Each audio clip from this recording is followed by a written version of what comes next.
Rocky കാലത്ത് തന്നെ പണി തുടങ്ങിയിട്ടുണ്ട്. റോക്കി നല്ലൊരു കണ്ടസ്റ്റന്റ് ആണ്, നല്ല തഗ്ഗുള്ളൊരു വ്യക്തിയാണ്, ഒരേ രീതിയിൽ ഒരു ക്യാരക്ടർ മെയിൻറ്റെയിൻ ചെയ്യുന്ന ഒരു വ്യക്തിയാണ്. ഒരു ഡബിൾ സ്റ്റാൻഡോ നിലപാടില്ലായ്മയോ ഒന്നും കണ്ടിട്ടില്ല. ഉള്ളി തിങ് ആളൊന്ന് കുറച്ച് കൺട്രോൾ ചെയ്താൽ മതി.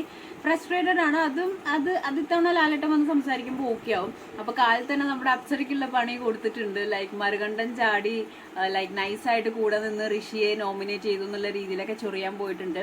അപ്പോൾ റോക്കി പറയുന്ന ഒരു സ്റ്റേറ്റ്മെന്റ് ഉണ്ട്, മൂന്നാമത്തെ കണ്ടത്തിലാണ് നിൽക്കുന്നത്, നാലാമത്തെ കണ്ടം മിക്കവാറും പുറത്തോട്ടായിരിക്കും എന്നുള്ള രീതിയിലൊക്കെ നല്ല അർത്ഥവത്തായിട്ടുള്ള രീതിയിൽ സംസാരിക്കുന്നുണ്ട്. അപ്പോൾ അപ്സര ഭയങ്കര വിനീത കുലീതയായിട്ട് ചേട്ടൻ അങ്ങനെയാണ് വിചാരിക്കണമെങ്കിൽ കുഴപ്പമൊന്നുമില്ല എന്നുള്ള രീതിയിൽ സംസാരിക്കുന്നുണ്ട്. എന്ത് തന്നെയാണെങ്കിലും റോക്കി ഒരു നല്ല കണ്ടസ്റ്റന്റ് ആണ്. ആളുടെ ടോക്ക് വൈസ് ആണെങ്കിലും ഒക്കെ ഒരുപാട് ആലോചിച്ച് സംസാരിക്കുന്നതാണ്. ഉള്ളി തിങ് ഷോർട്ട് ടെമ്പേർഡ്, കുറച്ച് ദേഷ്യം കൺട്രോൾ ചെയ്ത് കഴിഞ്ഞിട്ടുണ്ടെങ്കിൽ ആള് ഞാൻ നേരത്തെ പറഞ്ഞ പോലെ തന്നെ സീസൺ 5 വരും. കഴിഞ്ഞ തവണ നാദിരയായിരുന്നു തഗ്ഗുന്നുണ്ടായിരുന്നെങ്കിൽ ഇത്തവണ റോക്കിയാണ് തഗ്ഗില് എക്സ്പേർട്ട്.